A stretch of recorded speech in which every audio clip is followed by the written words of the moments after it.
might want to lay off the coconut oil.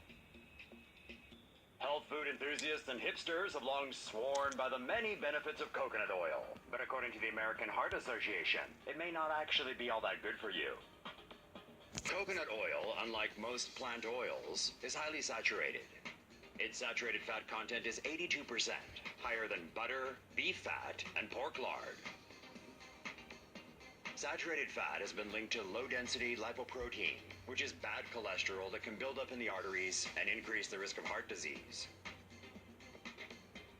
The American Heart Association recommends eating less saturated fat, replacing them instead with unsaturated plant oils, nuts, and seeds. Still, coconut oil has been known to raise good cholesterol levels. And while the evidence doesn't say increased consumption leads directly to heart disease, the fact remains that it contains plenty of saturated fat. So as with all things, it may best be taken in moderation. Frank Sachs was the lead author of the report debunking the idea that coconut oil is a health food. While speaking to USA Today, his advice was, you can put it on your body, but don't put it in your body. Back from the grave. Trials of a groundbreaking medical project that will attempt to bring the dead back to life are about to begin. Scientists will conduct trials on patients who have been declared clinically dead from a traumatic brain injury. The brain will be injected with stem cells and amino acids, and undergo laser and nerve stimulation that has been shown to temporarily raise awareness in patients in comas. The brain will be monitored for signs of regeneration, especially the upper spinal cord, which controls independent breathing and heartbeat.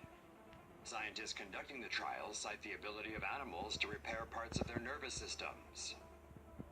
Fish and amphibians, such as salamanders, are particularly adept at regenerating neural tissue after injury. Trials involving 20 patients who are on life support machines are set to begin in India in July. A Colombian man found out the hard way that there is a reason why you should follow the suggested dosage written on medicine bottles. The unnamed 66-year-old man from the town of, funnily enough, Gigante, wanted to impress his girlfriend. So he intentionally overdosed on Viagra pills. The medication did what it was supposed to do, but for far too long. After a few days, mind you, the man finally got it through his head that he should see a doctor. Unfortunately, as his member was inflamed, fractured, and infected with gangrene, the doctor had no choice but to cut it off. He left the family jewels, though. Samsung's Big Bang Theory. The Galaxy Note 7 is probably Samsung's most famous model, not for its design or specs, but for its notorious tendency to spontaneously combust.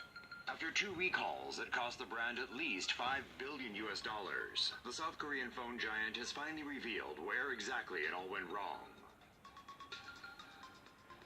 Samsung's Galaxy Note 7 was fitted with 3,500 milliampere lithium-ion batteries, which should have enough space to allow negative electrodes to remain straight.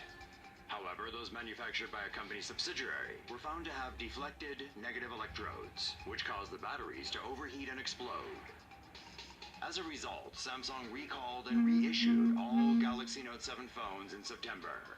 Replacement batteries made by a Hong Kong-based affiliate were likewise defective. Welding burrs penetrated through the separator and insulation tape, causing negative electrodes to be in direct contact with the positive tab. In some cases, batteries were missing the insulation tape altogether. Both factors were linked to the phone overheating and potentially catching fire. Samsung ultimately canceled production of the smartphone model and has had to reassess existing safety measures. The company has announced the implementation of a new 8-point battery safety check that's meant to reassure consumers that safety is now a top priority.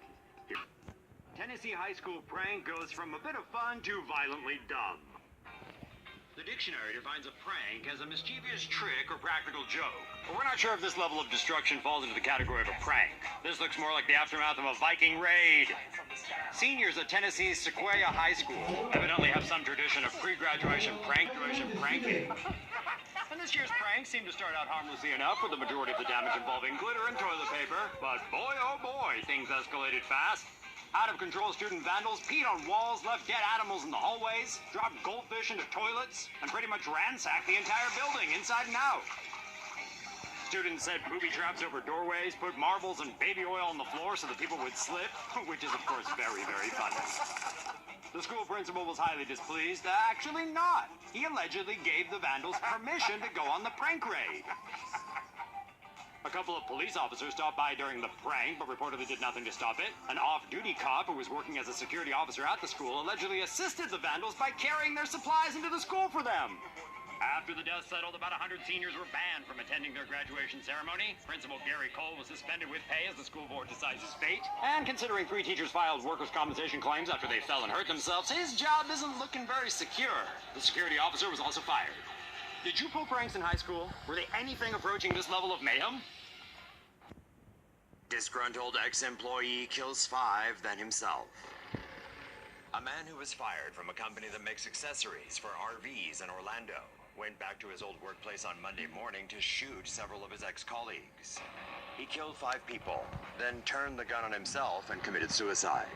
He was fired from the company in April. 45-year-old John Robert Newman Jr. reportedly entered his former workplace through the rear door with a handgun, a large hunting knife, and a small knife on Monday morning.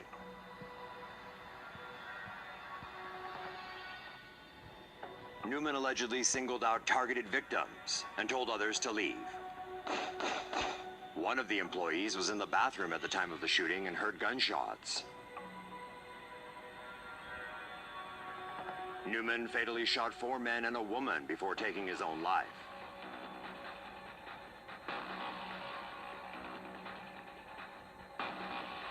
The shooting occurred just a week before the anniversary of the Pulse nightclub mass shooting in Orlando, the deadliest mass shooting in the U.S. in recent years.